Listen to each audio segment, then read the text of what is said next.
You. You.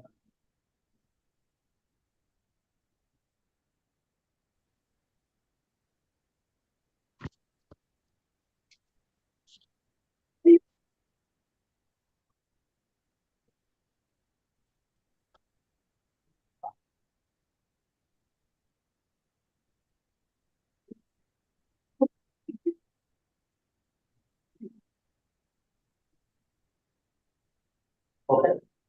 Bill? Okay, welcome to the June 2nd, 2026 meeting of Parks and Cultural Affairs Committee. I'm Neil Barkley. I'm the chair of the committee. Tonight we're joined by Community Coordinator Brian Lafferty. This meeting is called to order at 6:33. As a reminder, New York State law requires, so any of the committee members who are at home, keep your camera on, make sure your first and last name is displayed until we adjourn the meeting. Members of the public who are attending virtually, you can raise any questions or comments that you may have through the Q&A feature of Zoom. Members of the public who are here in person, in fact, we don't have anyone. If there is time following the committee's discussion, individuals from the public can speak. Reshma Patel has volunteered to take minutes tonight. Thank you, Reshma. And we'll now take attendance by roll call. Brian Lafferty will conduct the roll call. Thanks, Neil. Committee members, when I call your name, please indicate your name. Neil Ball. Present. Marty Bell. Present. Kate Stretch. Present.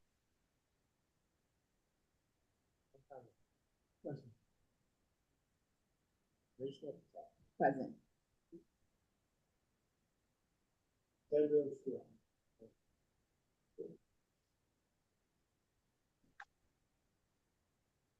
Rubin Siddiq. Present.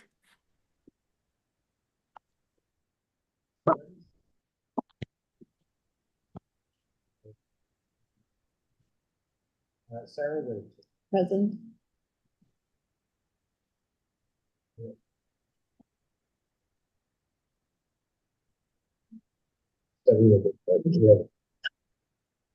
All right, let's see. The agenda for tonight's meeting was distributed ahead of time by the board office and is reflected on the screen before you. Brian's putting that up, and we've all seen the agenda. So if there are no objections, we will adopt the agenda. All right. The agenda is adopted. Also, we have, 1 second. Oh, the minutes from the May 5th, 2026 meeting were distributed ahead of time by the board office. If there is no objection, we will adopt the minutes as drafted. Any objections, you can raise your hand. Right, no objections. The minutes from the May 5th, 2026 meeting are adopted. They'll soon be available on the CD6 website. All right, let's see, ground rules. Let's see, committee members, raise your hand, and I'll call upon you to speak. No one can speak until granted the floor. Committee members who are unable to attend in person, you have a question about committee business, raise your hand. All committee members, it's extremely important. So committee members, let's just talk one at a time so the people at home can hear us. Chat function, board members, committee members should not use it for committee business. Okay, so we will start with the first item of the agenda, presentation regarding Scandinavia House's educational, cultural, and community initiatives and programming. So the floor is yours. Just 1 second. I will open up the slideshow. It looks like the subtitles, I guess. Oh, yeah, it's all over. Oh.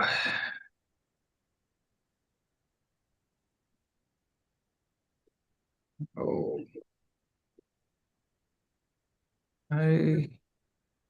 Oops. You'd be able to share your screen. Yeah, I'm trying to share it. Well, Emily, do you want to just start and then I'll get this working? Sure, I'll just introduce ourselves. So thank you for having us tonight. You were just hearing from Kyle Reinhardt, who's our Manager of Educational and Cultural Programs at Scandinavia House, and my name is Emily Stoddard. I manage the exhibitions and community programs at Scan House. We are located at 58 Park Avenue below Grand Central, and we are operated by the American Scandinavian Foundation, which has been around for over 100 years. The building, Scandinavia House, has been celebrating its 25th anniversary this year with a variety of cultural programs. And so we're just going to give you a brief overview about what ASF does as a foundation, and then highlight some of the programs that we have upcoming for the next 6 months. And I'm not sure how much time we have, but we tried to keep it pretty succinct. If we can share the slides, which is the first hurdle, I guess. Sorry. But also I did share them with Brian earlier, so maybe that's an option to just share through. Yeah, he's gonna pull them up. Okay, thank you. I can share this as well, sorry. I have some security on there. It's not letting me.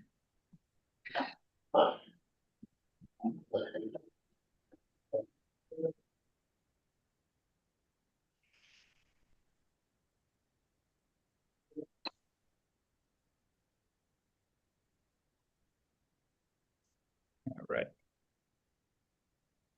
Okay, Kyle, do you want to start, or do you want me to? I can start. So, Scandinavia House, as Emily said, is the headquarters of the American Scandinavian Foundation.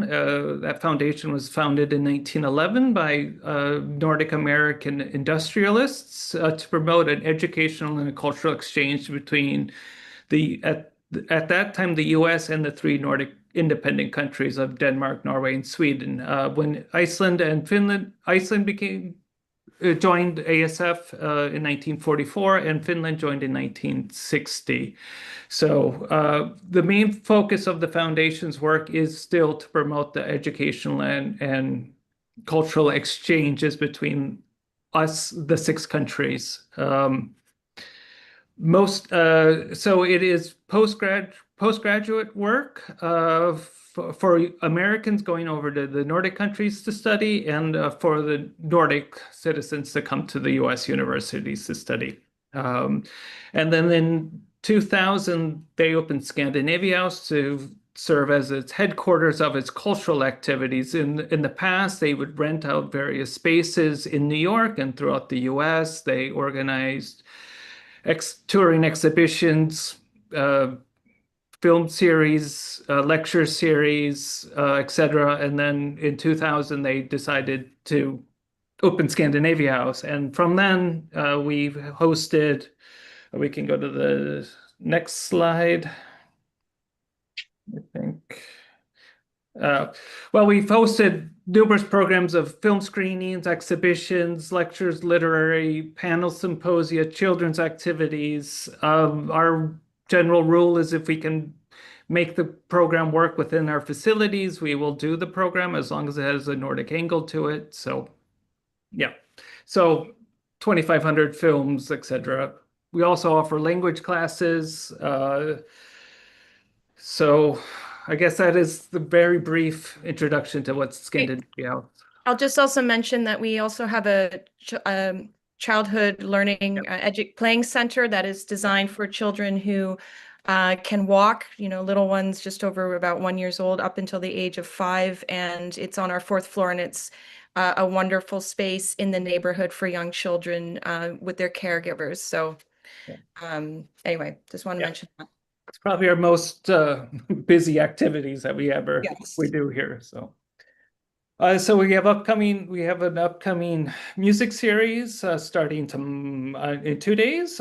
We present Nordic jazz. It's mostly this series is mostly with Nordic musicians living in the New York area to perform for our audiences.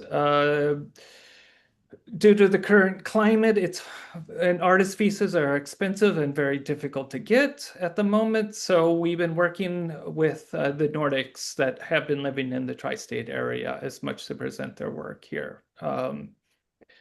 So we have, I guess, 3 Swedish musicians and 1 Norwegian. Normally we like to equal it out, but in this case, it happened to be this way. Other musical series that we do, we have a series called Music on Park Avenue with a Swedish pianist based out of Princeton, New Jersey, called Per Tengström, and he does 3 to 4 concerts a season. Of classical chamber music. He works with a group out of Princeton University called Opus, and these guys are very talented musicians. And yeah, so it's about 3 to 4 times a year. And then we will present music throughout as well. Sometimes we'll have Nordic musicians passing through New York, and they would need a place to perform in. So we give them the space, we promote their concerts, etc. So a lot of it is we'll work with the people in New York, but also traveling through New York. So then I think you're next, Emily. Yeah, so we also offer, we've been expanding our art education offerings and doing a lot of work with adult art workshops. So the 2 that we have coming up are with Margrethe Annestad, who's a Norwegian artist who lives between Stavanger in Norway and Brooklyn here. So she is having a series you see here on the 3rd and the 13th of June will be 2 workshops, graphite and charcoal on paper, and then art on paper. She does a lot of work exploring different materials with a diverse range of people who are participating from beginner to experienced. So I encourage anyone in the community to sign up for these. They're a really nice, inclusive introduction to working with different art materials and exploring different media. If you don't mind scrolling down to the next slide, another highlight we have upcoming is our Midsummer Family Celebration on June 20th, which is the annual traditional midsummer celebration, celebrating the brightest day of the year in the Nordic region. And we will be having a wonderful experience for young children and their parents or caregivers with wonderful art workshops. There's going to be a concert with Ida Metzberg, who's a Finnish-Swedish musician, and lots of treats and all kinds of festivities related to midsummer. And that's a really beloved activity for our members and for the community, who are all welcome to come. And then if you wouldn't mind scrolling down to the next slide, just touch on exhibitions. So as I say, I manage the galleries here at Scan House, and the show we have up right now is a group exhibition that features 21 contemporary artists from the Faroe Islands, Greenland, Iceland, and Norway, called Inside Voices, Outside Light. It's a really diverse range of work, and it's intended to introduce visitors to the region, but also showcase the diversity of the region. And it's been very popular with people visiting who are intrigued and want to find out more about the connections within the greater Nordic territories and the United States. It's on until June 20th as well. And then if you wouldn't mind scrolling down again, the next exhibition we have, we are going to be doing some work in our building over the summer, so it's a little bit quieter. But then in September, we have a big textile takeover pop-up exhibition, which is done in connection with New York Textile Month. And it is a really popular event where we dedicate the gallery to textiles and host a lot of workshops and artist talks and curator walkthroughs. And it brings in a lot of people from various from the industries related to textile manufacturing, to fashion, to art and design. And we also team up with universities here like Parsons and FIT, Pratt, Cooper, and then with universities in the Nordic region. So it's a really fun event, and it brings in a really diverse group of people who are interested in textiles. And then finally, just to touch on this, we will be hosting in the winter time as part of our holiday celebrations, because you may be aware Nordics are very good with the wintertime holiday season. We will be taking over the gallery and doing a Nordic and Baltic Winter Solstice Festival that highlights design creatives from the Nordic and Baltic regions, looking at really innovative and cutting edge work spanning jewelry, leather work, knitting, textiles, ceramics, printmaking. So it's going to be a really fun event lasting from Thanksgiving on to the end of December, with a lot of workshops as well. So we've been really expanding our interaction with the local community by offering a lot of workshops, and we do bring in a lot of curious people from all over the place looking to have hands-on activities and learning more about Nordic traditions. So Yep. no, now we have Kyle again. Sorry. Go ahead. Okay. So another big part of Scandinavia House's programming is film. We have a fully functional cinema in our auditoriums, and we host weekly screenings, but we also host a couple of film festivals. So we have a new Nordic cinema series, which is pretty much just what it is. It's contemporary films from the Nordic countries, films released from 2025 to 26. Some of them have US representation, most of them don't, so we bring them over from the Nordic region. We also have a film festival called the West Nordic Film Days, which is films featuring countries of the Faroe Islands, Greenland, and Iceland. So it's a series of short films and documentaries and feature-length films. Both Faroe Islands and Greenland is a fairly new cinema-making nations, so it's a nice way to put the focus on them. We have the Nordic and Baltic Oscar Contender Series. These are films that are eligible to receive an Oscar Academy Award or are not officially nominated by their countries to be put up for the best international feature. So last year we screened both Sentimental Value, which was nominated and for numerous categories, and Mr. Nobody versus Putin, which did win the best documentary.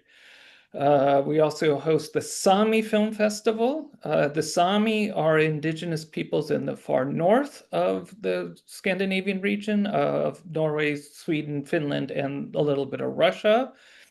And we also host a Baltic Film Festival, which will happen in November, which is featuring films from Estonia, Latvia, and Lithuania. So, yeah. So I think that's it. If you have any questions. Well, we also do a lot of literary, sorry, Oh, we yes. don't have a slide for it, but we'll just say Sorry. it. Yes, we do, actually. We do a lot of literary programs. ASF offers a translation prize for best Nordic translation into English, best Norwegian translation, and a new one for best Icelandic and Faroese or Faroese into English. So we do a lot of literary stuff, of works in translation. We will do panels and symposia. We work with the Climate School at Columbia for a series of lectures on climate change. Yeah, so again, if we can make it work, and as we also said with our fellowship department, since we have all these talented people coming over to the States, we will work with them as well to present their work here. So yeah, we do a lot. Marty? Is there a fee for the JS presentations? There is a fee, it's $15 and $10 for ASF members. So we really try, when we have to charge, we do have to charge a little. We try to keep the prices extremely low. So a film ticket is $13, so it's very affordable. Anyone else? Any questions? Yeah, I had a question. You mentioned how, when you were talking about the jazz festival, how it's become really hard to get artist visas to come. Mhm.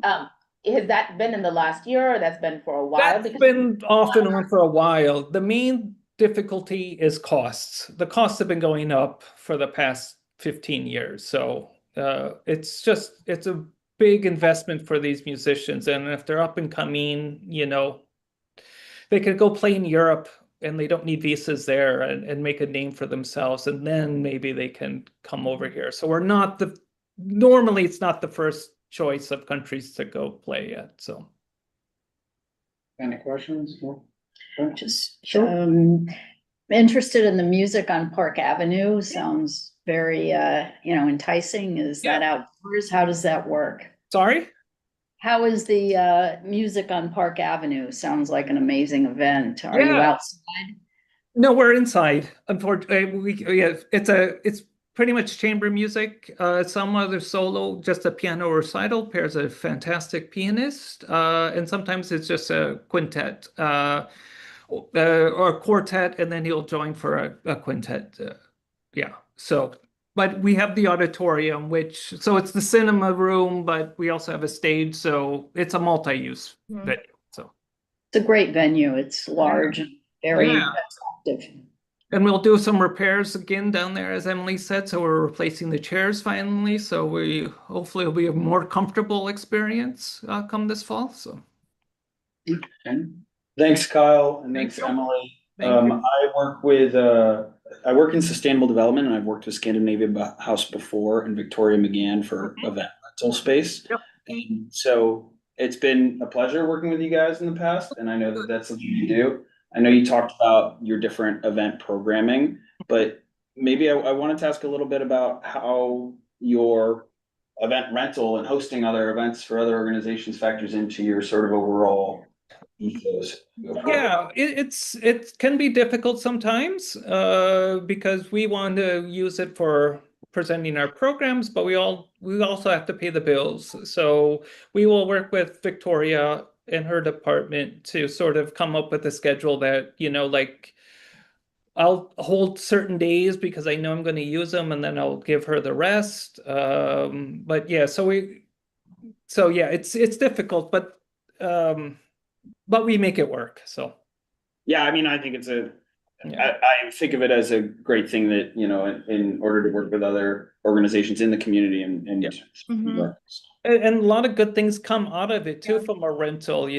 We've developed a couple of programs because they came in as a rental they came for a rental and they saw the building like, oh, we didn't know this was here. So we want to keep the rentals activities as busy as possible as well. So Only other question is, when are you getting Laufey for your summer jazz? she's probably a little too big for us, unfortunately. We're working on it. Yeah. You Well, said Nordic jazz, and I thought, oh, well, that's in the news. I think the Nordics are doing summer stage. Yeah. Maybe one day they can get her up here. So Okay, great. Ridiculous. Well, thank you so much for joining us. Thank you. Thank you you. very much. Thank you for the opportunity. Yeah, we really appreciate it. All Thank you. right. Okay. Thank you. Thank you. Bye. Right, I didn't see anyone from the Parks Department yet. So we'll go to number 3 then. Okay. Just 1 second though, let me just see something. So I guess just before we jump on, the urban forest plan, Kevin O'Keefe is on there, doesn't. He just had an update about St. Barton. He was looking into the field, topic that we had talked about. Kevin, I'm promoting you to panels. I'm here. Thanks, Neil. Mm-hmm. I'll give you a brief update. First of all, I just want to thank this committee and the Parks Department, but especially many residents of the community district for showing interest in seeing more community time on the St. Barton Park turf. This includes PS 281, PS 116, the Epiphany School, the Murray Hill Neighborhood Association's Quality of Life Committee. As we have covered, the park playground is under construction and the space for open play has gotten tighter at the park. Now, since last month's committee meeting, I've had the pleasure of meeting with Parks Department leadership on this issue, including Commissioner Shimamura. Today, Conservancy Community Advisor Rebecca Weber and I met with Parks Department representatives, including Ken Conyers. As this committee is aware, Ken's leadership includes sports, recreation, and permitting. There's good news. The Parks Department has made changes and continues to do so to give more open play time on the field. Now, please note that it's not all reflected in the online permit schedule for the field. Parks Department explained that such tech updates go through another city department, and sometimes software takes time to update in this city. There is also a plan in place to update the tech program so that when half the field is permitted, it doesn't show the full field being taken for permitted activity. This field is cut into two, and you could either apply for one half, you could pay for one half or both. It costs more to do both. So that's important. That's going to be a change. We're also online for the fall for more community time and more progress. Please expect more community time. We're just trying to figure out how much. And the Conservancy can continue, St. Martin Park Conservancy, that is, can continue to be updating this committee as needed. Thanks, Neil. So it's just a question, if it's, oh, I'm sorry, Mubin. Yes, thank you. Hi, Neil. How are you? Hi, Kevin. Hey, Kevin, Mubin. quick question. I've been, I live right across from St. Martin's Park, and I've just seen increased dog activity in the little garden that's in front of St. Martin's that's prohibited to pets and dogs. So just, I don't know what one can do about it. Whenever I've walked past it, I've requested people to leave. Of course, they don't appreciate that. But just wondering how we can enforce that if at all. Yeah, thank you. Great question. It's the number 1, 2, and 3 issue that we hear from the community. I think you know this, Mubin. The only one that has the power to give a ticket, that can issue a summons, is a park enforcement patrol official. Well, of course, also a precinct officer, but that makes things really tough, especially when you consider there's about 300 citywide PEP officers. So certainly the Parks Department employees that you see there, they don't have that power. If they're not a PEP officer. Certainly the Conservancy doesn't. We do try to be nice. I'll push back a little bit. We do have some people that do leave right away when we do ask them to leave. The best thing we have going for us is the community who self-police.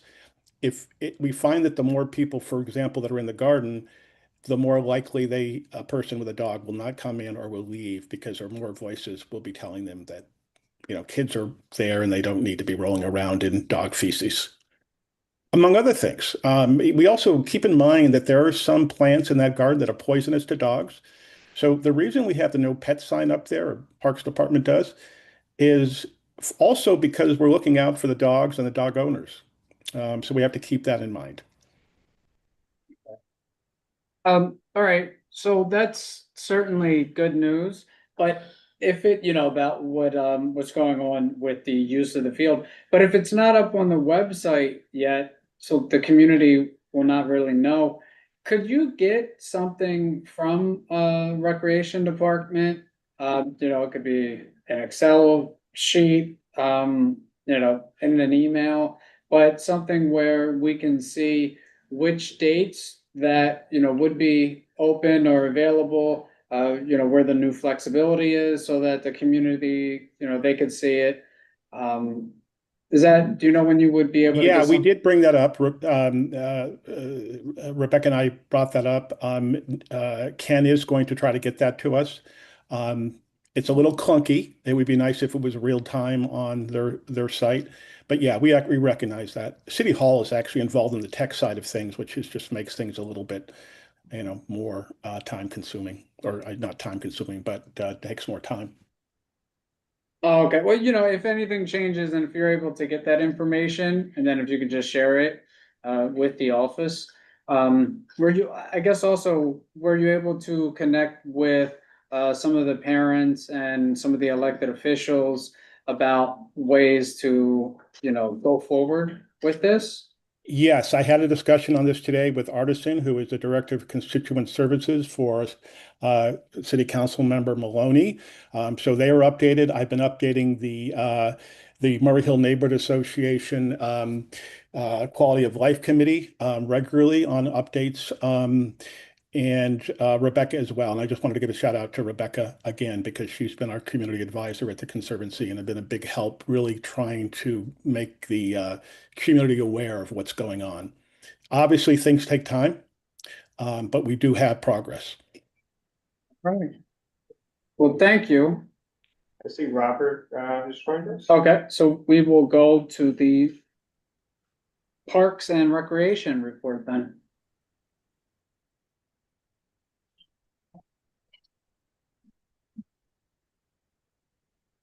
Robert, you should be able Yeah. Yeah, can you hear me? Yes. Yes. Okay. Okay, I was a little late. I had some physical therapy. I hurt my leg, so I just got home. So we had about 450 of these rat burrows that we're doing at Stuyvesant, and we have a fellow that's doing that once a week. And so we do Petersfield, and we do Stuyvesant, and then that area on the corner that had the steel fence, the iron fence was broken off at the corner. The welders fixed that a couple of weeks ago, and then the plumbers are trying to get the irrigation set up on the west end and on the east end. But I think they're estimating around $16,000. They don't think it's a time clock problem, but they think it might be an electrical problem. So the plumbers were there, but I have to see them tomorrow morning to see exactly what they've done. And we had a fella, Brendan from Pacific, that was there also. So the time clock is running all right, but it's just the they don't know what company built it, so they don't have an as-built handy. So it might be a while before they can get it. It's not the whole west side. It's just from the 16th Street north on the Rutledge side and the 2nd Avenue side. And the last year we had a lot of these sprinkler heads that were broken, but myself and another person, we would put in about a dozen of those. And then we brought 2 plumbers and they fixed those. But I don't know what the situation is with the fountain yet, but I can find out this week. Have any questions, Marty? The water fountain that is at 53rd Street, the south end of the Esplanade, hasn't been turned on yet. People, runners and people with dogs and whatever, keep going to the water fountain, looking for, a drink, and there's nothing. The plumbers shut that off because I talked to Ralph yesterday. It's not an irrigation leak. There's a pipe that runs underneath where they poured the concrete. So it's not an irrigation line that broke. It's a pipe underneath there that broke. And so all I said was, it's a big deal. So I don't know. I got to talk to plumbers tomorrow, but I usually go there at 6 o'clock when they're in. But I know the plumbers pretty well. But they were there 2 weeks ago, I know, and then I think they shut the water off because of the like I said, it's a pipe leak, and I don't know how problematic it is to fix it. It's not on the surface. So they shut it off from about 53rd to about a block and a half. Because in the garden bed also they shut it off because we have to we just bought 150 feet of hose, so that area we're going to have to irrigate by hand. This morning we had about 50 volunteers from New York Cares, and so they put in about $1,600 worth of new plants. So if we did 24 Sycamore about 2 weeks ago, and then we did this one this morning. But that could be a problem. I don't know just how big a problem that's going to be. Could a leak under there affect the concrete itself? No, it's below that because I think some of the people were actually seeing it. The water was just flowing out of it. It's not leaking. It's pouring out of it. So it's a pretty substantial. But I talked to Ralph. It's not in the line, in the irrigation line. It's the one that feeds it. Oh. Okay. So, but they're aware of it. But they're very good. I know John pretty well, and so I'll talk to him tomorrow morning. I see there's a question in the Q&A. Okay. Barbara Hughes asked, can park staff also address the rat problem at Ralph Bunche Park? Ralph Bunche, yes. We have a garden there, yes. Can you address the rat issues there? I guess that's what someone from the public said. Are they saying the rats at night? Right. I think it was just a general question? You want a message, Brian? Yeah, See if there, Ms. Hughes, if you'd like to speak, I will. Well, we have an exterminator with Danny Hernandez's crew. I can go out there and tell Danny to go ahead and take care of it. He does it with that carbon monoxide machine, but I could ask him, and then he could give me an ETA when he could do it. It's a pretty small garden. Yeah, I've been there before. It is, but there are, I can tell you there are at least 30 rat holes that that are there, and we're only there during the daytime, but we do see them At during night. the day. Okay, yeah, I can put that down. Thanks very much. Yeah, there's not a problem. We have 2 applicators, and they're both pretty good. Wonderful. anyone else? All right. Okay. Well, thank you for joining us tonight, Robert. No, I hit my knee about 4 weeks ago. I was home for 3 weeks. This is the 6th day that I've actually started walking. So, Wow. It's too bad. so I was in therapy. So I came, you caught me just as I came in the door. Okay. Well, again, thank you for joining us this evening, and hopefully PT continues to go well. All right, this will bring us to the 3rd item on the agenda. And so this is the presentation regarding 2026 NYC Urban Forest Plan.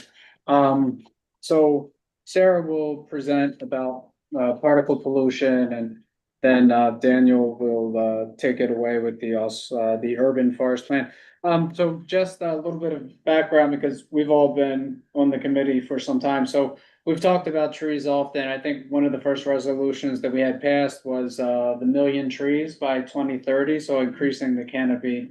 And I think just generally, we've had people in the public, they've called in, there's always a request for new trees at different parks. And so I think we've always known about that, but I have to say, just honestly, I was reading the Times and I saw the article about particle pollution, and that Midtown is #1, and then #4 is a tie with Stuytown and Turtle Bay. So that's the whole district, essentially. And because initially when I was looking for, I guess, like pollution in the district, I thought it would be something, I guess, like ozone, and then related to heat, how, I guess, like hot it is in Midtown, but it was the particle pollution that came up. So with all of that being said, it looks like now the interest that we've had in trees for so long, it can now be connected to particle pollution, because now we actually see the benefits of having the trees, but we've gotten more granular with it. So Could I say something real quick? Sure. All right. Yeah. So Neil asked me a couple weeks ago to work on a presentation related to trees and particle pollution. And I said, that's great. I know that this is a really big moment in the city, because the city just came out with this urban forest plan. So the presentation that I prepared and that I talked about with Sarah and Neil is not an official presentation of the urban forest plan. It's not from the people that developed it. It's a presentation on trees in our district, and specifically related to particle pollution, which Sarah's going to talk about a bit more in detail, but also keeping in context, keeping in mind that the city just came out with this plan that I'll talk about in more detail, and that might be relevant for us to think about as a committee and as a board. Okay. Sarah? Yeah, well, I'm happy to be part of this discussion, and thank you, Neil, for doing the history piece, because I think that any initiative we have, the history is very important. And so, as Daniel just said, particle pollution comes into play with trees and our neighborhood. So we also know that it's also known as particulate matter. And just to give us a little base for the presentation that Daniel will be doing, what is particle pollution? And we're calling it particulate matter. And if you go to websites, but fine particles, for example, smoke and haze, which are numbered at 2.5 micrometers, in diameter or less, and we know that a micrometer is a millionth of a meter, so it's pretty darn small. Coarse particles, for example, the windblown dust, which are 2.5 to 10 micrometers in diameter. So those are bigger, and the issue is that we're breathing these things. So we talk about the particles, but also Neil mentioned ozone, and I'm bringing in ozone because we all know ozone is gas of oxygen atoms, and 10 to 30 miles high above us, that protects us. But if it's at our level, then it's not so good for us. And that an example of that is smog. And where do we get the smog from? Vehicle dust and exhaust and industrial exhaust, to just name a few. So Neil also mentioned the Times article in January of 2026, which I also read, and I took a little screenshot of the juxtaposition of the fine particulates as opposed to the ozone. And you can see, as Neil already stated, Midtown is number one on a scale of 1 to 10 places where we have a serious problem. And you can jump down to number 4 and see East I-Town and Turtle Bay. And on the other side, for the ozone pollution, you can see where those places are with regard to, ozone, problems, which looks like it's Queens and Brooklyn and perhaps some of the Bronx. So can you track this daily? And I'm sure maybe you do, maybe you don't, maybe you will, but there are a couple of legitimate New York City government locations, and you can see an example of, I did the quality check with AirNow, and you can see the screenshot that I took on Sunday at 3 p.m. when I started this little presentation. So we were in the good category, and you can also put in your zip code and you can find, what the air quality is.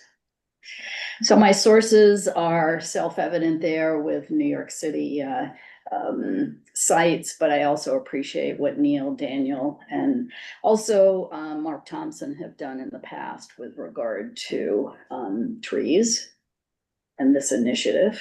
So next slide. How do trees help? Daniel is about to give us an amazing presentation, and so we hope you'll listen and then have some questions or suggestions. And if you notice my tree pictures on each of the slides, that's our neighborhood with some beautiful trees, even though we have fewer trees than most other neighborhoods. Thank you, Sarah.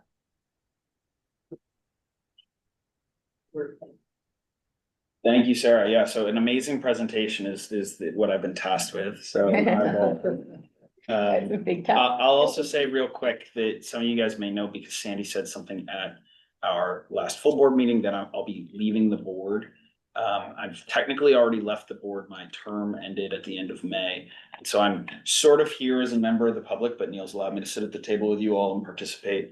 But at the end of this month, or I guess really, I'm leaving the board because I'm moving to Boston at the end of the summer and going to graduate school, which I'm very excited about. I'll be getting a master's of public policy, so I can continue to work in policy and community action. But I'm excited now to talk about an issue that's important to me. I work in environmental policy, so I care a lot about trees. And so I'm glad that Neil has gifted me with this send-off and allow me to talk a little bit about trees in our neighborhood. Are you able to present it, or could you? Sure. Yeah.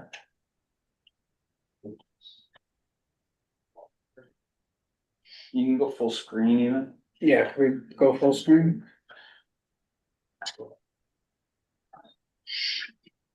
Or if you'd like, I could even pull it up in the Google Slides.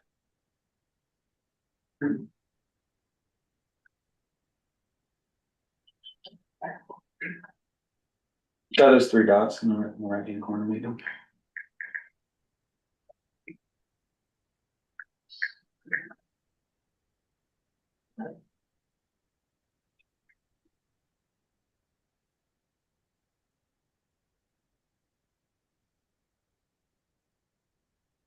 Brian, I just sent you the link to the Google Slides. If that's easier. So Oh, thank you.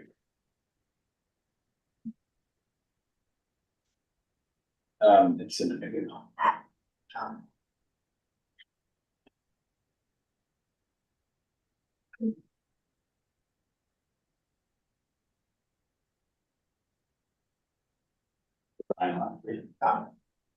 Yeah, got it.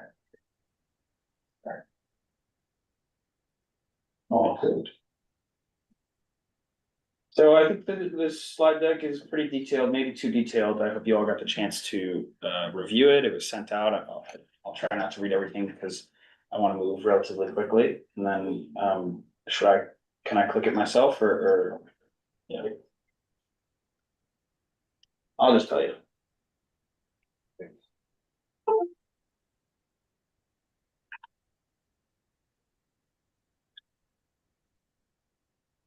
It's all good. I can just tell you.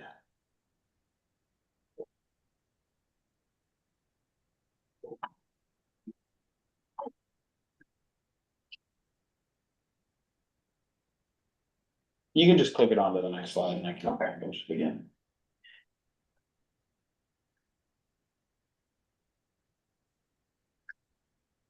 I think you're on Zoom now, and not on the slide deck itself. Okay, there are 4 things that I want to talk about today. Parts of the tree is how I labeled my table of contents. Thank you. The case for urban trees, why they're important, what the trees are like in our district, a little bit of the political context for why we're talking about this, the urban forest plan, and what this committee can do. So the case for urban trees, there are a couple key points about why they are really important, right? There's improved air quality, which we just talked about air quality a little bit. There's pollution in the air, there's ozone, there's particulate matter. There are also other toxic gases, carbon and whatnot, and 1,100 tons of pollution are removed from the air by trees. They reduce heat, they provide shade. The community districts with the most trees have lowest temperatures. Stormwater management, carbon storage, contributing to fighting against climate change. And also they make for a healthier, more vibrant community, increasing livability. And there are a ton of stats I can show about why trees are really important. There are 7 million trees in New York City, estimated at $5.7 billion in cost to replace all the trees. That's how the city is doing this. These stats are from the city's recent report, the Urban Forest Plan, that I'll talk a little bit more about. Trees reduce energy costs. There are avoided costs in health-related issues because of pollution. There are $360 million in annual and ongoing benefits that can be associated to trees and public health benefits. Trees filter up to 1/3 of fine particulate pollutants within 300 yards of a tree, and those pollutants can cause serious health issues, lung issues. Studies have shown trees have benefits for mental health, blood pressure, stress, and they're great for outdoor recreation. So to get a little bit more specific, there are 2 types of air pollution that we talk about, right? There's gaseous air pollution and there's particulate matter, which Sarah told us a little bit about, right? Gases can harm human health, contribute to climate change. It's like carbon and nitrous oxide and ozone. And when these interact with a tree leaf, there are tiny pores on the leaf that take in the air, that includes toxic pollutants and convert them to food and energy. And that's how those are stored and how a tree actually gets rid of those. And particulate matter, it's not actually the same. It's not like a tree just absorbs the particulate matter, because the particulate matter is a physical thing. It's a solid or a liquid. It's 2.5 micrometers or like Sarah told us. And so those actually catch on a tree's leaves and they stay there. So it's caught by a tree. And then it can get like washed away in precipitation or in rain, where it can dissolve in water or it can go into the soil. So it's sort of viewed as like trees can catch this and take it out of the air, which prevents us from breathing it in and harming human health. But there's a lot of work that needs to be done generally to address this issue. And then not all trees are created equal when it comes to air pollution. Certain trees are better than others. So for example, oaks and sweet gums are some of the most popular trees in New York City. 54% of trees are oaks and sweet gums. Most of those trees are in parks. These trees produce a chemical called isoprene, which on its own is harmless, but when interacting with fossil fuel pollutants, it can actually make air pollution worse for both human health and the environment. It creates a chemical reaction. So when we're planting trees in the city, we might not want to have oaks and sweet gums when we're trying to contain particle pollution. So they might be better in, a sort of actual urban forest in a park area rather than on the street. And most of these trees are in parks rather than streets, but that's just an example. Furthermore, certain leaf types are better for particle pollution. Trees with long leaf lifespan, so evergreen trees, which actually needle-shaped leaves catch more particulate matter. And there are studies on this that I read about in preparation for this. And there's lots of things that can contribute to an ecosystem when it comes to selecting trees for a community. There are male trees and female trees. Female trees produce more fruit, and typically, historically, urban planners have opted for more male trees because they're cleaner, but they produce more pollen, and that contributes to allergies and hay fever and other issues. So that's something that they call botanical sexism in the urban sustainability world, because urban planners have selected male trees. There's lots of details on trees in our community district. We can sort by community district. We know that we have 18.2% tree cover, which is lower than the average for Manhattan, lower than citywide. Citywide is 22%. Then we have 162 acres of canopy cover in total. So that's space, that's like the shade under a tree. That's how they qualify canopy cover. So we're lower than average, and really you could look at this map and you can see, all right, well, we're better than, the middle of Midtown Manhattan. We're better than, the west side of Manhattan. We have a little bit more trees, but still we're one of the least tree covered districts in the city. And some stats on our trees that you can read about more in depth, but I'll give you the overview. The vast majority of our trees are on the street, not in parks. We don't have a lot of park space, so we have 6,500 total trees. About 5,000 are on the street, and about 1,000 are in parks. The tree counts that we have, though, in our district are a little bit inaccurate, because it's what the city is able to count, and that does not include all the private property. The reason that I'm bringing this up is that Gramercy Park and inside, actually, Stuytown and Peter Cooper are not counted to the city's tree counts, and there are lots of trees there that aren't necessarily counted. So that's something that's an inaccuracy in how the city views the trees in our district. But just to finish up the state of the trees in our district, I think this is my last slide on that theme. That's something that Sarah talked a little bit, air pollution. So this is 8.4 micrograms per cubic meter of air of particle pollution in our district. That is higher than average in New York City. New York City's average is 6.3. And for context, the EPA standard, what they say, if it's over this, it's really bad for you, is 9. And what's interesting is that in the summer months, we actually get to 10.3. It gets worse. In the winter months, we're down to 7.6. And the city average in the summer months is 7.9. So still we're about 2 points above average in the city. And we do get above that health standard in the summer. So be careful, guys. It's summer. We have the 4th worst particle pollution in the city, as Sarah already showed. And I see a question from Dean, and we'll get to that in just a minute.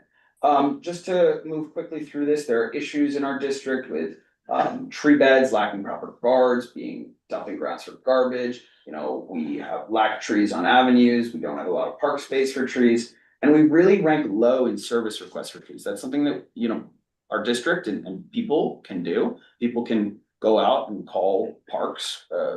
They can call the community, call on their government to put in a tree bed, or fix something with trees. Service requests, inspections, work orders. And we're relatively low compared to community districts in the ones that do this the most. The ones that do this the most are ones with big parks, typically in Queens and Brooklyn.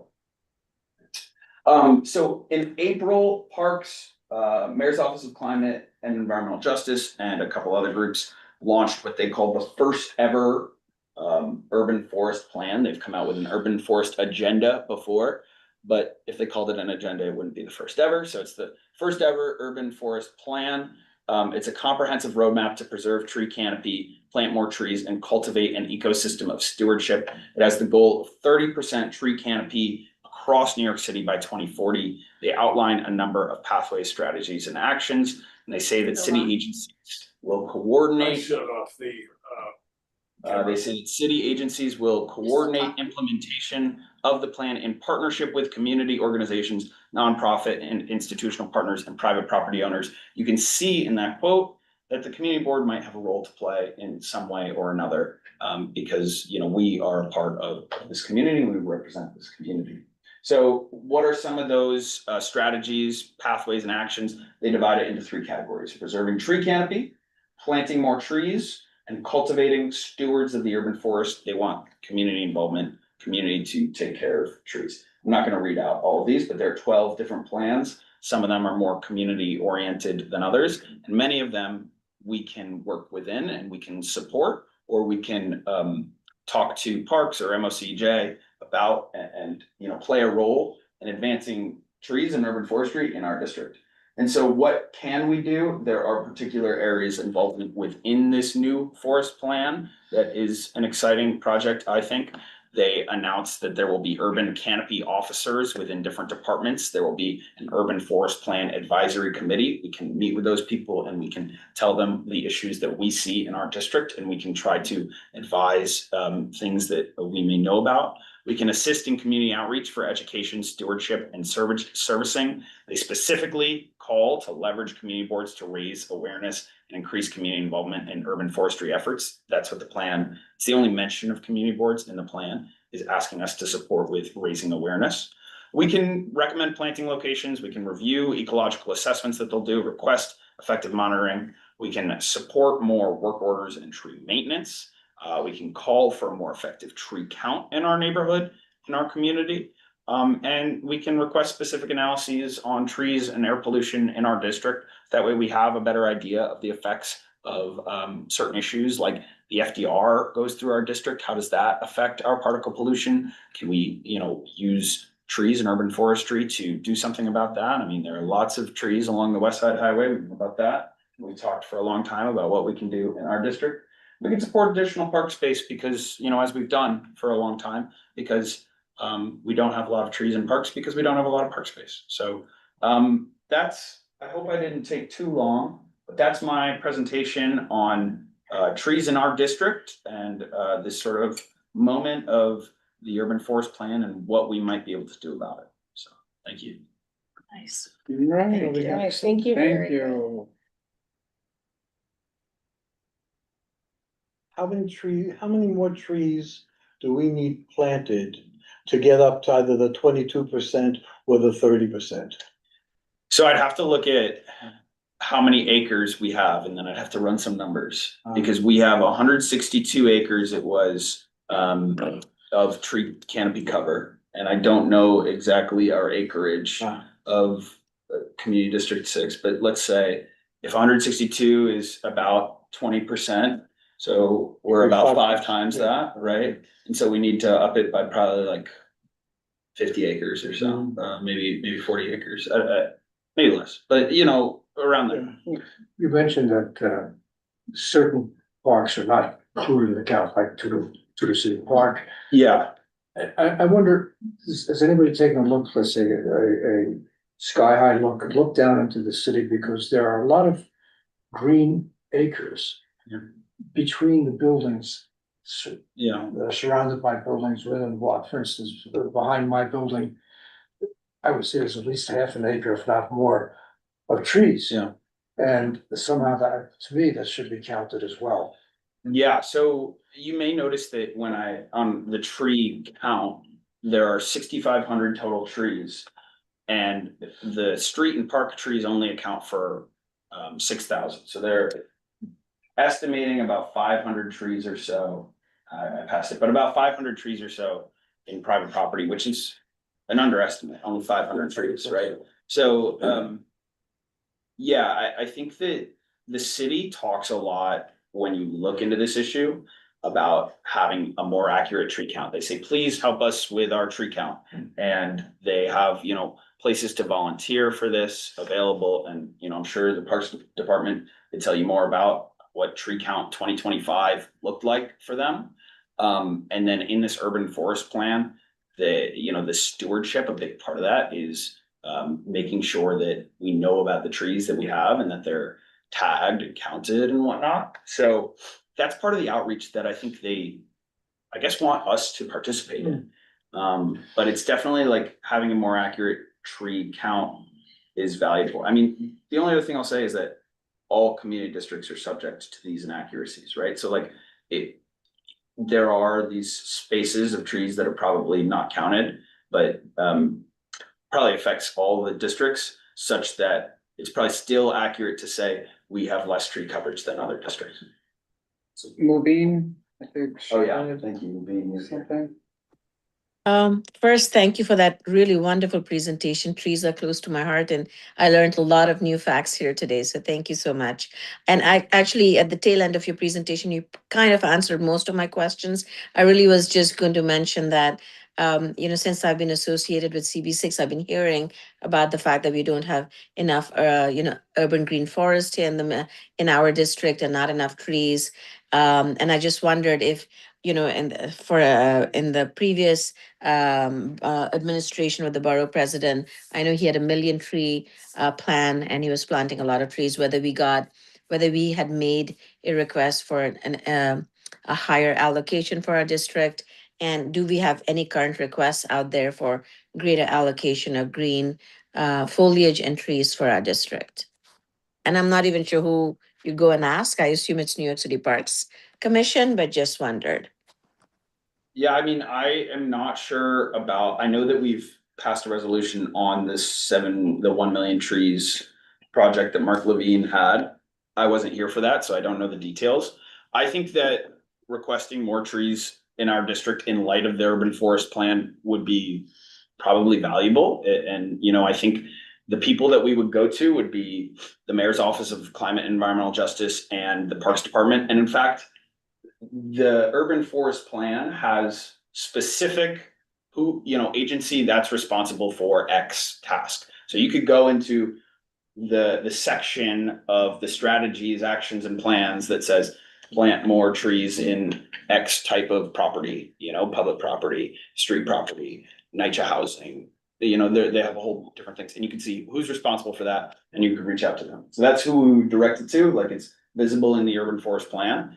And I think that considering they just came out with this plan a month and a half ago, if that's something that's a priority for us, I think it would be a good resolution.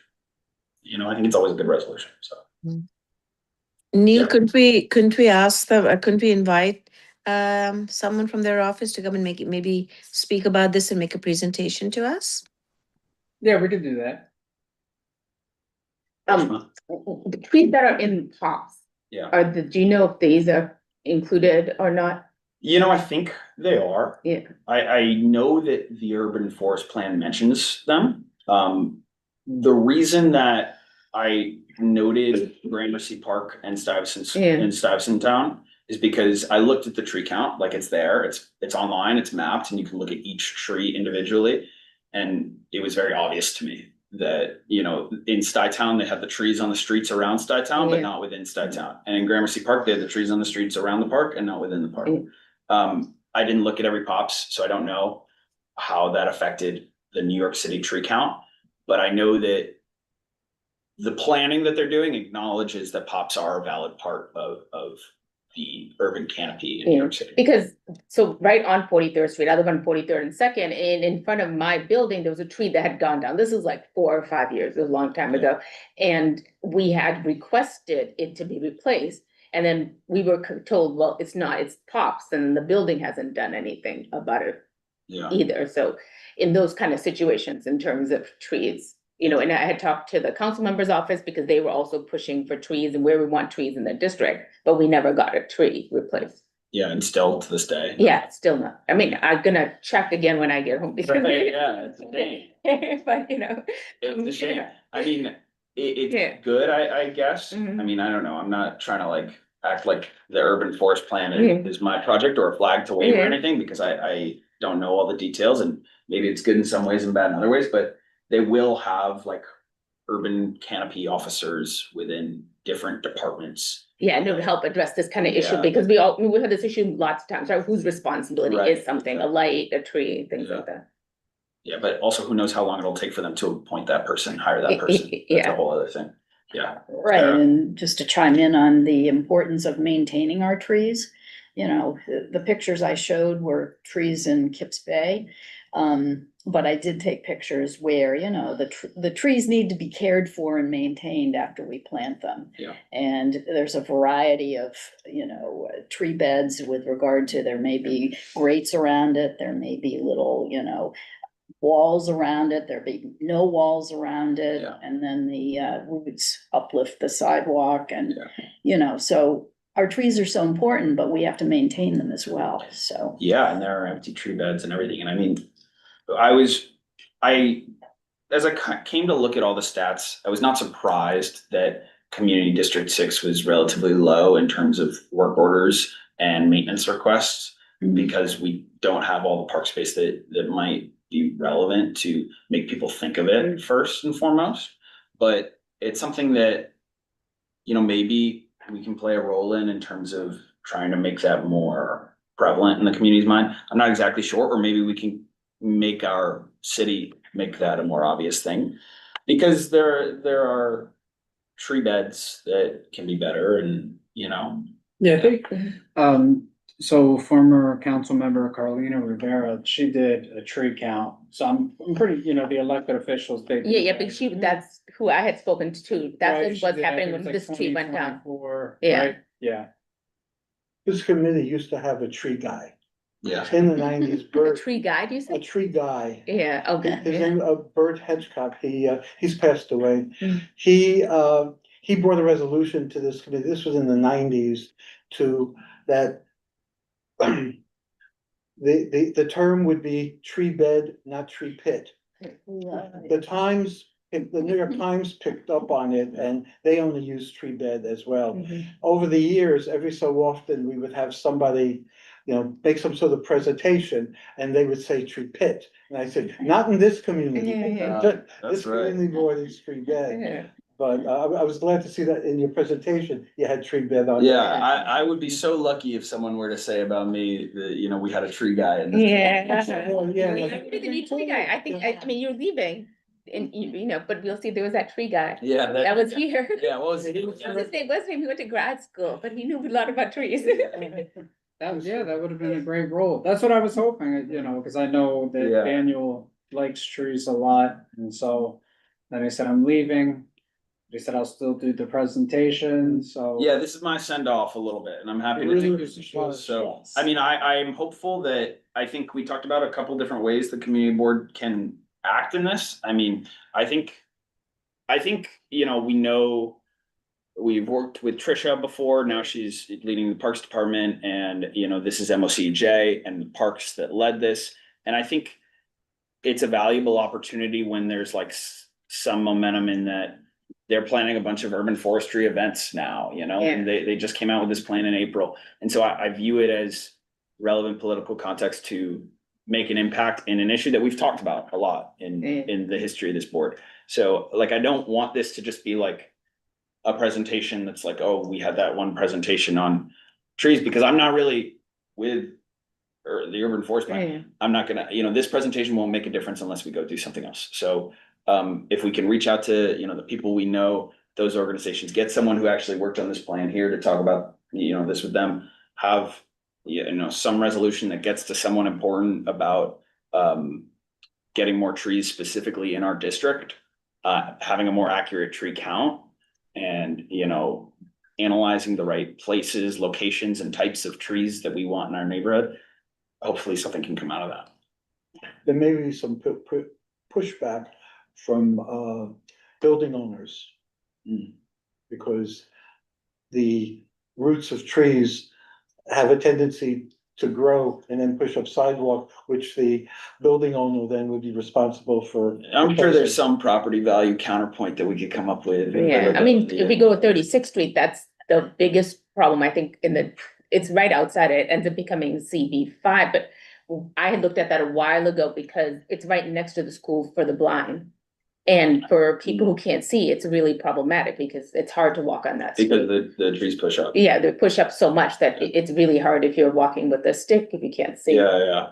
I was a COO of a organization that had a brownstone on 80th Street, and the roots pushed up the sidewalk, and the cost of having to replace it, fix the rooting and fix the sidewalk was significant. Yeah. I think what may happen though is that eventually government, just like with local law 10, Yeah, is that they will force property owners to have a certain amount of trees or something that will, I guess, like negate the high amount, of ozone or, particle. yeah, that's true, they could have, because they're doing so many building lots. I mean, what we could do though, because the New Wave Pier and then this new park that we're gonna have in that parking lot, NYU parking lot, there's no trees there right now. Yeah, no. Planned, and we could, I think that's something we should push for. Is maybe that's Yeah, a resolution that we wanna we have can trees ask- put there. Yeah, that's certainly. You might not have enough bottom. Oh, to put in space, trees. yeah. That was one of the things that they said in regards to Stuyvesant Cove Park. Yeah, Because it's but right on the water. and stuff. Stuyvesant Cove Park does have trees because they have raised Until planters. The raised, in the raised. Yeah, area. they have raised planters, and I mean, But raised not planters. along the walkways where it would be nice, make it shady and nicer for people to hang out. Yeah, because Yeah. like New Wave Pier is very, hot, like we wanted the umbrellas that they put those in, but otherwise, like last summer when it got so hot, it was really hard. Yeah, and raised planters, even if they're not, right front and center on the walkway, still make it nicer and better to hang out and cooler. So I think what we can do, just, if you see any place where you think that potentially a tree could go there, or if you see trees that are, say disrepair or not in Yeah. good condition, call 311, or, you can flag it, send it to Brian, he'll call 311. He works his magic with them, he does a really good job in following up and has a very good track record. Why don't we do a resolution requesting the city to plant more trees in CV6? Yeah. Period. Yeah, That we have only 18% and and citywide is 22%. I know the Bronx where I came from, the borough is 25% parkland. yeah, So there's lots and lots of trees in the Bronx, but, yeah. let's demand it of the city for us. But if we demand it at this stage, should we maybe first engage with the city? Like, Moveen said, to have someone to come Yeah, in sure, absolutely. before, I guess like saying, More information. this is what we want. And then we can talk with them about what we're looking for, Yeah. what their thoughts are. And then Maybe they were already thinking about it, yeah. Yeah, So then as an action point for the committee, we could say inviting someone from the urban forest plan to talk about the plan and what it might mean for our district. And then with the aim of a resolution that calls for more trees in our district, sort of capitalizing on this moment. And that would be like, something that can come out of this. Right?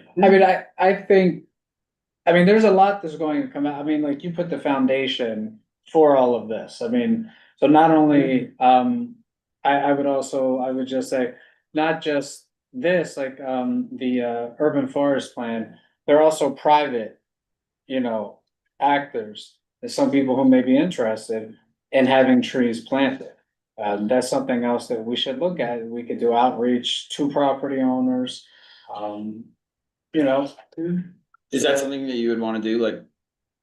Like outreach to property owners? What would that look like from the community board? Well, I think, just direct engagement to just ask them, we noticed that you had this opening or there was this space, there weren't many trees there. What are your thoughts? Is this something that, that you would be interested in? I mean, that's all, that's all it pretty much is that you're asking, a property owner. I think the most valuable things that our committee can probably do is like leverage the connections that we have within city government. Oh, absolutely. I mean, yeah, It's like- that's number one, without a doubt. But, also like private citizens, right? Because what we often hear is that there are no funds, we don't have the funds. But if you go to the Parks Department and when you're requesting a tree, right?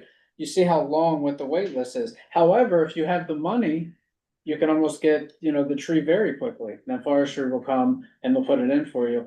So I mean, realistically, private property, the likelihood of someone actually purchasing trees and putting one down, it's probably very low, but you never know. You may have someone that would like to put a tree. I don't know if it's a potential tax write-off. I mean, I just think we just would kind need of- like a actionable plan in order to like make any progress from that. Like, I feel like if we're just gonna say like, all right, committee, if you see a spot that needs a tree, go knock on someone's door. Like, I feel like we're not gonna get anywhere. Yeah, and I think that is gonna be hard to get people, because when Carlina did her thing, she reached out to lots of people in the community because she's trying to plant trees. And even last year, I kept on seeing ads. Yeah, need a people are tree, need a like, tree. sure. Because I've been trying to get this tree, No, right? So I paid attention to all that, but Yeah. Right. and still people weren't responding. No, absolutely. Yeah. But it can't just be like government, meaning we can't just say like, with this and with the plan, because the pushback, number one, the pushback is we don't have the money.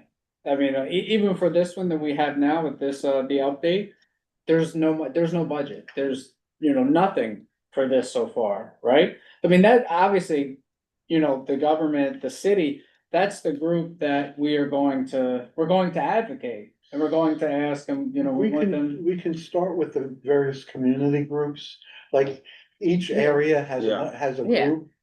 And that group is the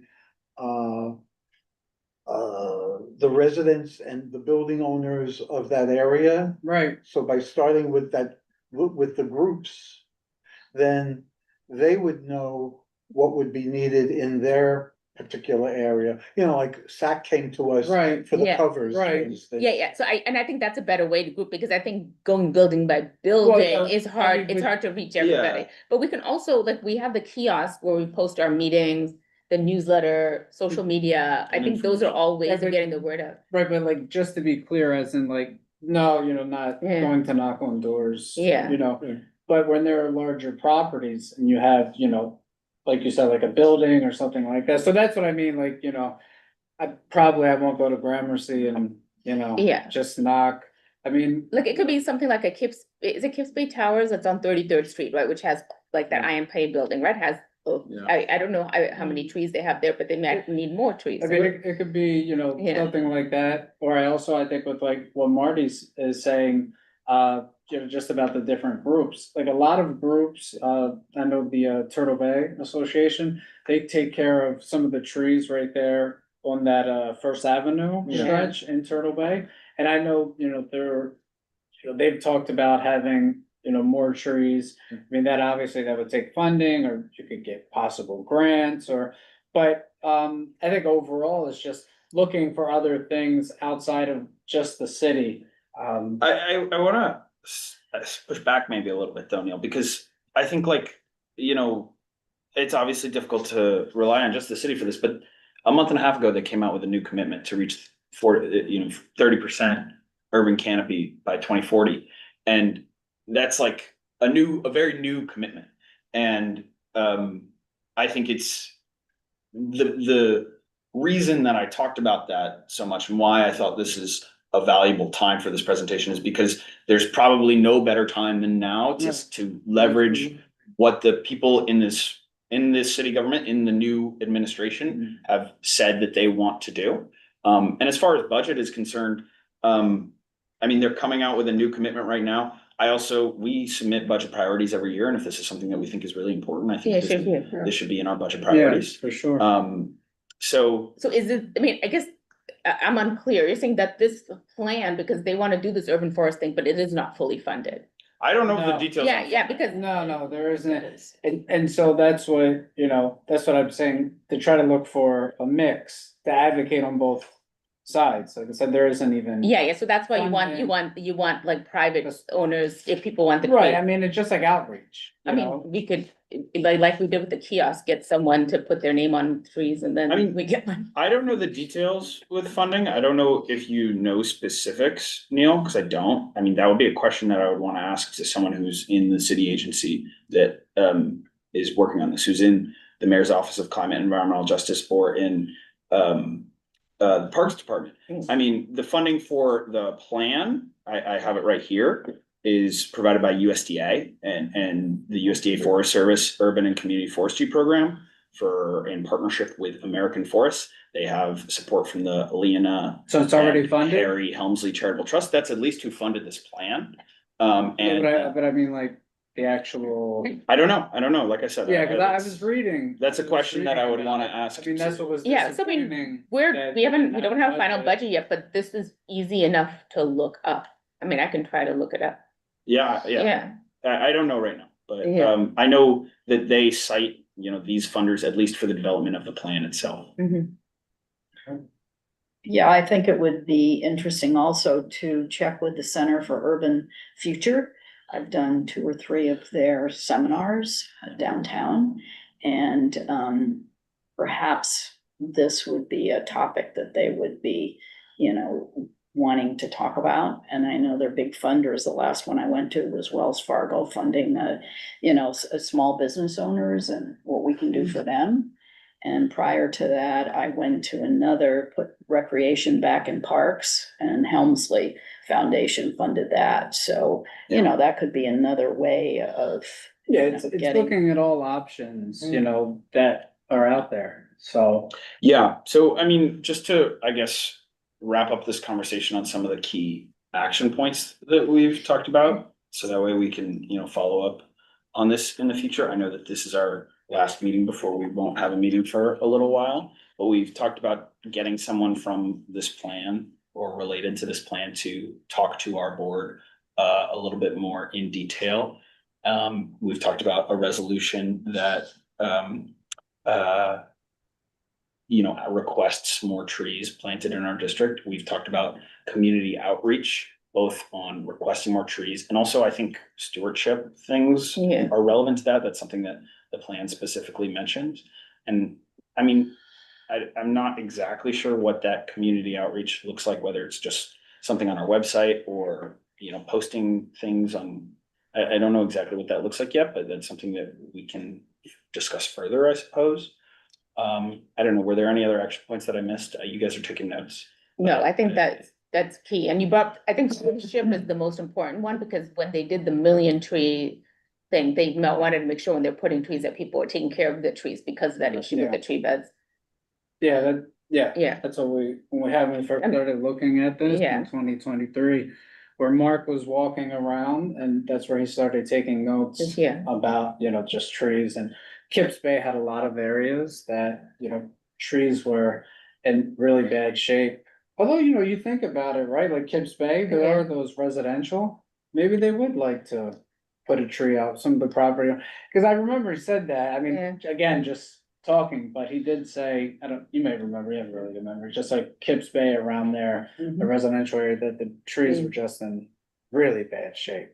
But that just goes to the point of keeping up with the current trees that we have. That was something else that we also discussed, is that, it's really good to talk about the idea that we need more.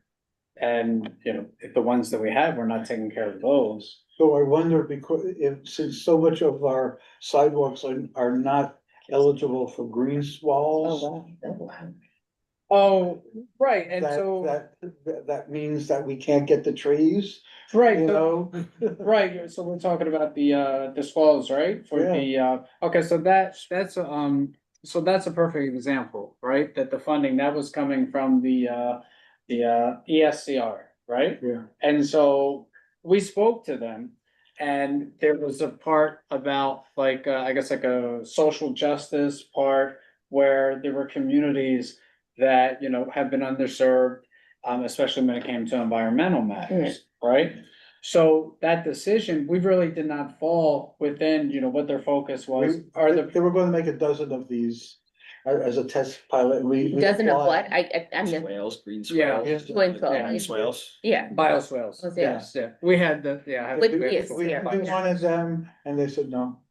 So then, and But then. a with dozen the- of them is, you know. Well, only no, a there was a dozen. pilot project. Yeah. Right, and so then with the SCR, they have the funding, and then that's where the bioswales, we talked about that Yeah, before. yeah, no, I remember the With bioswales, yeah. DEP, and so like with that, the decision by the city that they said we really didn't fall in, I guess like within the parameters of what exactly they were looking for, right? So like this, that could also easily happen, that's what, you know, look at like other, I guess like, you know, with, I guess like opportunities or other, you know, individuals or parties to reach out to, because I know when I was initially reading this, is that with the update with this plan, some neighborhoods have already been marked to have additional trees, right? Just With the being urban put in, forest plan. no, Yeah. just being put in general, right? When they hit that 30%, like for the goal to hit 30%. So, I don't remember seeing that. Which neighborhoods? there were places in Queens, Things are broken. yeah, For this, for the urban forest plan that I've been talking about. for just adding to the canopy. Yeah. So, you know, because right now we're at 23 and the goal is to get to 30%. Yeah. So they're already, you know, trying to expand the canopy now, and the focus has been, you know, in locations that, you know, have been, you know, left behind when it comes to, I guess, like addressing. Yeah, and also, ozone. I mean, if you think about environmental, like anytime there's flooding, you know, when Hurricane Sandy happened, the places impacted the most were not us, No, right? It was around NYCHA housing, it Right, was in other well, areas, so like, that's what they're 100%. trying to, right, right, I- address, right? yeah. Or like when Elmhurst, when people died, right, when Yeah. Ida happened. Young with Bean's hand. So I think, you know, I think it's just something we can continue the Yeah. conversation, I mean, Getting back to what Daniel said, though, we as a community board in our budget request oh, absolutely. should request that the city fund this for us. Oh, Yeah. yeah, I mean, then we should advocate Yeah, very strongly for that. And that's another action point. I see move Bean's hand before I raise my hand on you again. Yeah, hi. I don't want to belabor the point, but talking about other opportunities, Neil, I was thinking when Brad Landers was comptroller, I had gone and met with, and he has an environmental team in the comptroller's office, which I imagine Mark must have continued. So I think in addition to looking at, you know, New York City Parks Commission and looking at the mayor's office, we should also explore what the comptroller's office environmental team can do to support some of the initiatives we're talking about. So the Because head of- I think they have a broader environmental sustainability umbrella, you know, and that they take a much broader perspective. The head of that team, Brad Landers' environmental team is Luis Young, who's now the head of the mayor's office of climate and environmental justice. So that's the same person who's leading this project right now. I see. Well, I think this is something, you know, we can continue to work on. I mean, you've given us a very strong foundation. So we really appreciate that. I would say for number 4, no chair's report, nothing for old new business. I have a new, the summer concert series at Stuyvesant Cove Park starts Monday, June 21st. We're having a dozen concerts through the first week of August, and it's eclectic music. We have, rock and folk and salsa and jazz and, It's a good lineup. and, You got NYPD there? American Songbook. I think they That's a have, great lineup. is it the NYPD? They have like a group. Well, we get the NYPD jazz band every year for the last I heard they're several great. years. They come with 20 musicians and several singers. And they do everything. And the singers have amazing voices, and they each have a different kind of a vibe. You know, this one would be a salsa, or this one would be, you know, or rock or whatever. And it really, when they come, we get about 300 people. Awesome. Most concerts, there's between 100 and 200. Okay. Wow, that's a great turnout. Yeah. Right. Well, thank you, Marty. And then the meeting, that's all. So meeting is adjourned.